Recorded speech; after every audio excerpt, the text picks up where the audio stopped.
पंतप्रधान नरेंद्र मोदी उद्या नाशिक आणि मुंबईच्या दौऱ्यावरती आहेत आणि मोदींच्या नाशिक दौऱ्यापूर्वी नाशिकचे पालकमंत्री दादा भुसेंनी सर्व परिसराची पाहणी केली आहे। खास करून मोदींची रॅली ज्या मार्गावरनं जाईल त्या रॅली मार्गाच्या सुरक्षेचा दादा भुसेंनी आढावा घेतलाय।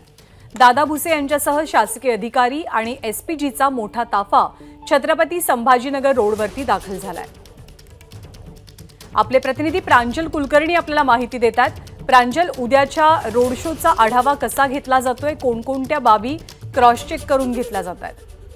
ज्ञानदा, आपण जर बघितलं तर 27वा राष्ट्रीय युवा महोत्सव नाशिकला होतोय। उद्या याचं उद्घाटन समारंभ पंतप्रधान नरेंद्र मोदींच्या हस्ते होणार आहेत। यासोबतच मोदींचा रोड शो होणार आहे। काराम मंदिरात ते दर्शनाला जाणार आहेत। रामकुंडावर देखील जाऊन तिथे देखील जाऊन ते पाहणी हे करणार आहेत।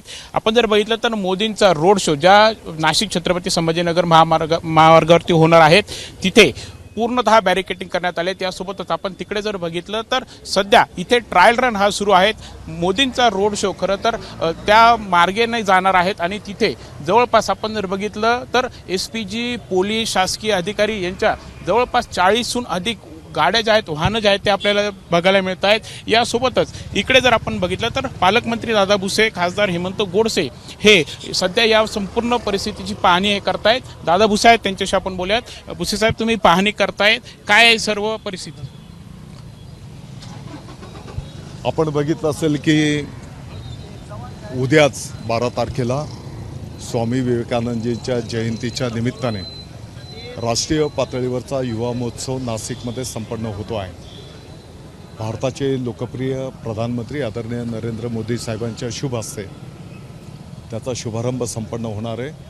संपूर्ण नाशिक प्रधानमंत्री महोदयांचं आणि देशभरातून आलेल्या 8000 युवकांचं स्वागत करण्याच्यासाठी उत्सुक आहेत। अतिशय उत्साहपूर्ण वातावरणामध्ये संपूर्ण तयारी केली जाते आहे। रोड शो देखील होतोय आणि एकूणच सुरक्षेच्या कारणास्तव देखील कशी खबरदारी घेतली?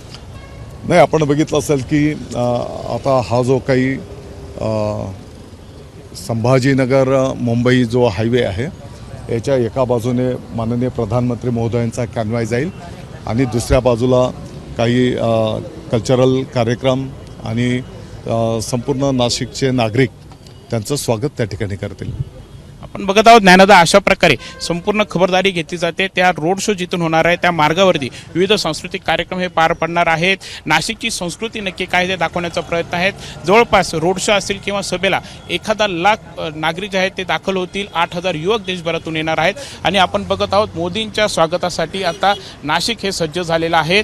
काही तासांवरच आता या खरं तर पूर्ण कार्यक्रमाला बाकी आहेत आणि अशा प्रकारे खबरदारी देखील घेतली जाते। ज्ञानदा, धन्यवाद प्रांजल, या सगळ्या माहितीबद्दल। वेळोवेळी ताज्या माहिती आणि ताजी प्रतिक्रिया जाणून घेत राहू। एबीपी माझा, उघडा डोळे बघा नीट।